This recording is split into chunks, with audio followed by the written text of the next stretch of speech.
আসসালামু আলাইকুম সবাইকে। আশা করি ভালো আছেন। যারা ভিন্ন ধর্মের তাদের সবাইকে কৃতজ্ঞতা অভিনন্দন আমার ভিডিওটি দেখার জন্য।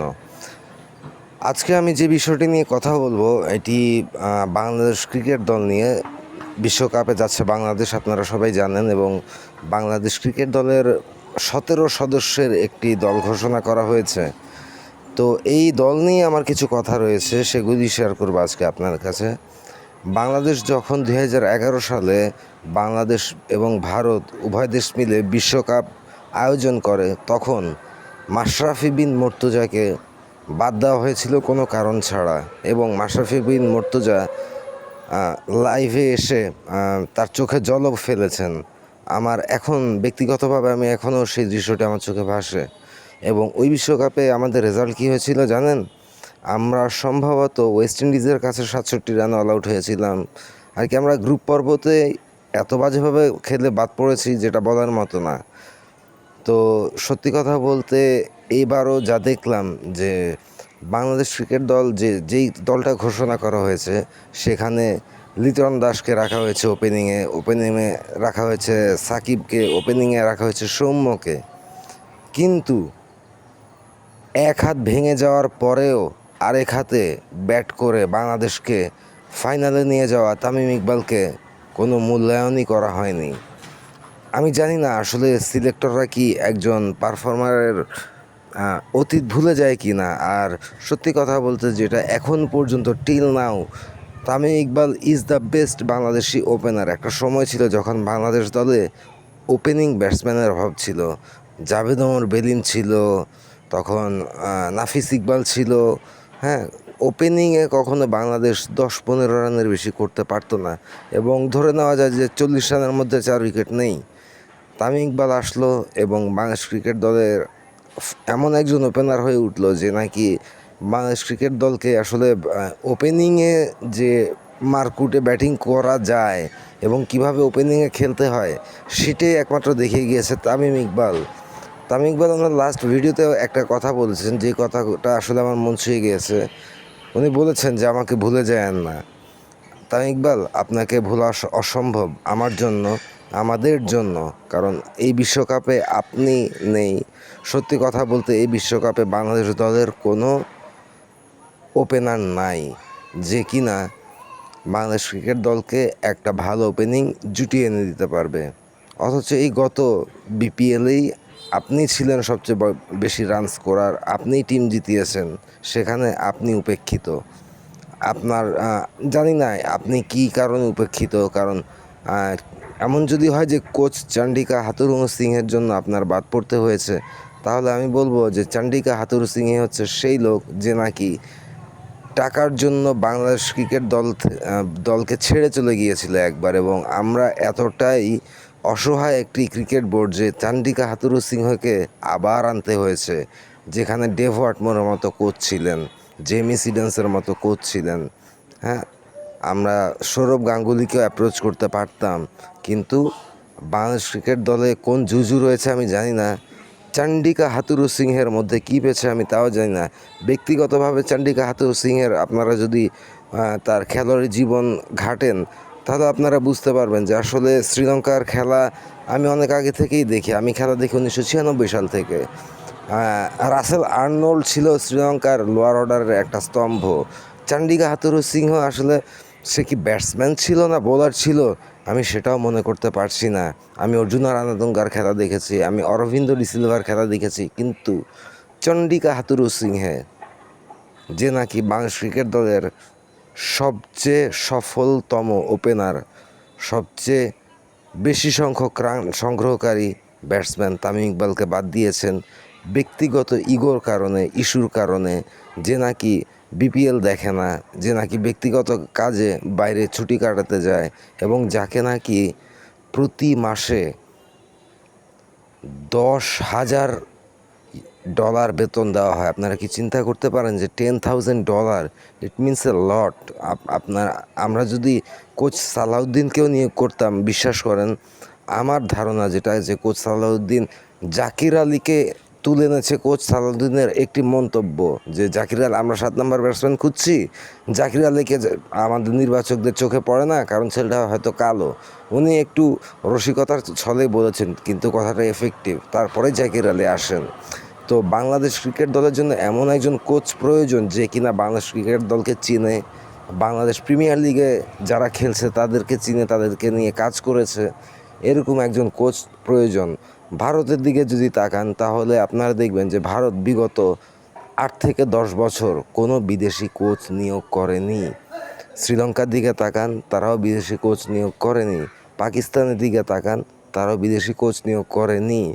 অস্ট্রেলিয়ার দিকে তাকান, তারাও বিদেশি কোচ নিয়োগ করেনি। একমাত্র আমরাই সেই দেশ যারা নাকি দেশীয় সব কিছু খারাপ, বিদেশের সব কিছু ভালো।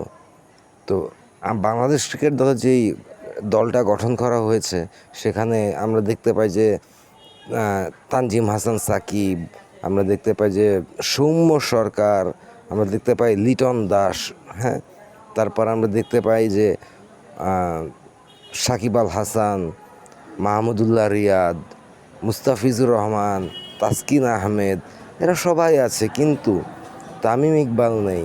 আরও একটি কথা, আফিফ হোসেন ধ্রুব, এই ছেলেটির যদি আপনারা প্রথম ম্যাচটার কথা মনে করেন তাহলে তার প্রথম ম্যাচটা আপনারা ইউটিউবে যেয়ে দেখবেন। তার আন্তর্জাতিক যে ডেবু ম্যাচ হয়েছিল সেটা ছিল একটা ম্যাচ উইনিং ইনিংস। এবং আফিফ হোসেন ধ্রুব হচ্ছে এমন একজন ব্যাটসম্যান যার স্ট্রাইক রেট কখনো 80 নিচে নামবে না। সে যদি 50 বল খেলে আপনি ধরে রাখতে পারেন যে সে অন্তত 40 রান করেছে। এরকম প্লেয়ারকে আমরা উপেক্ষিত করেছি। Mohammad Saifuddin, the most unluckiest player of this world cup who is not included in the team. সত্যি কথা বলতে এই প্লেয়ারদের চোখের জলে আসলে আমি ব্যক্তিগতভাবে আপ্লুত হয়ে যাই, কারণ বাংলাদেশ ক্রিকেট দলকে কী দিয়েছে সেটা আমি নিজে যা দেখেছি তা দেখে আসলে আমার আবেগ ধরে রাখাও কষ্ট হয়ে যায়। তো বাংলাদেশ ক্রিকেট দলকে আমি সবার মতো অভিনন্দন জানাতে পারলাম না, বরঞ্চ আমি বাংলাদেশ ক্রিকেট দলের, আপনারা আমাকে যাই বলুন, আমি বাংলাদেশ ক্রিকেট দলের বর্তমান যে দলটি গিয়েছে সেটার প্রকৃত পারফরমেন্সটি দেখতে চাই। যে প্রকৃত পারফরমেন্স দেখলে সবাই বুঝতে পারবে যে আমরা কত বড় ভুল একটা সিদ্ধান্ত নিয়েছি এবং কাদেরকে আমরা খেলতে পাঠাচ্ছি। বাংলাদেশ ক্রিকেট দলে আব্দুর রাজ্জাক আছে না এখন সিলেক্টর প্যানেলে। আব্দুর রাজ্জাক রাজও তো তামিম ইকবালের সাথে খেলেছে। কিভাবে সে তামিম ইকবালকে উপেক্ষা করতে পারলো? এটা কি খালি হাতুরু সিংয়ের কারণেই? যেখানে নাকি বোর্ড প্রেসিডেন্ট নাজমুল হাসান পাপন তামিম ইকবালকে দল চেয়েছেন, কিন্তু তামিম ইকবালকে দলে পাওয়া যায়নি। তো খুব দুঃখ ভারাক্রান্ত হৃদয় আপনাদেরকে বলতে হচ্ছে যে আসলে আমার খুব আশা ছিল যে এবার বাংলাদেশ ক্রিকেট দলে এমন একটা দল হবে যে দলটা এভাবে শুরু হবে যে সাকিব আল হাসান, লিটন, 3 নম্বরে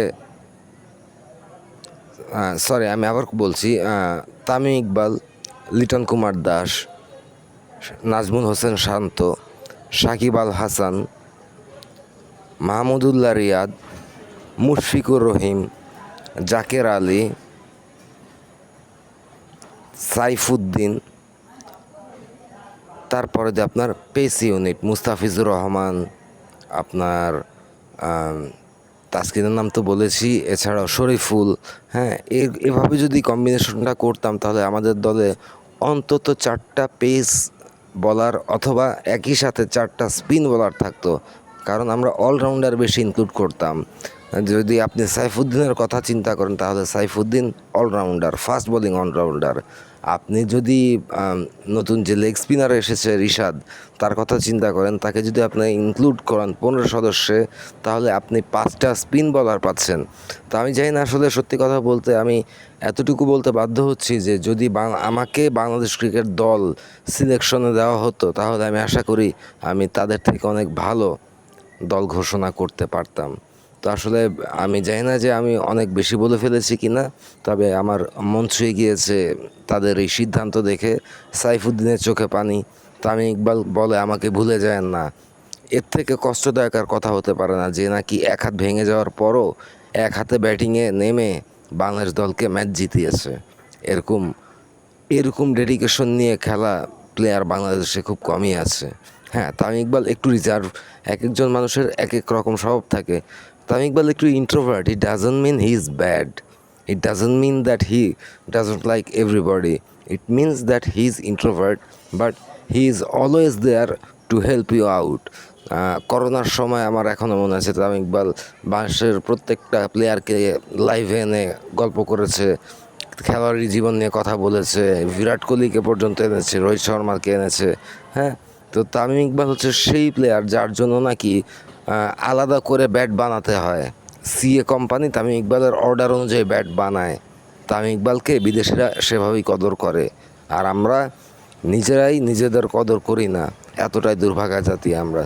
তো সত্যি কথা বলতে আমি যে কথাগুলো বলেছি, এত বড় ভিডিও আমি আজকে কখনো করিনি, তবে আমার মন ছুঁয়ে গিয়েছে। আমি আশা করি যে বাংলাদেশ ক্রিকেট দলের যেই দলটি পাঠিয়েছে তারা তাদের বেস্ট পারফরমেন্স করুক, কারণ আমি জানি তাদের বেস্ট পারফরমেন্সেও আমরা সেকেন্ড রাউন্ডে যেতে পারবো না। আমি আগেই আপনাদেরকে বলে দিচ্ছি। আসসালামু আলাইকুম সবাইকে।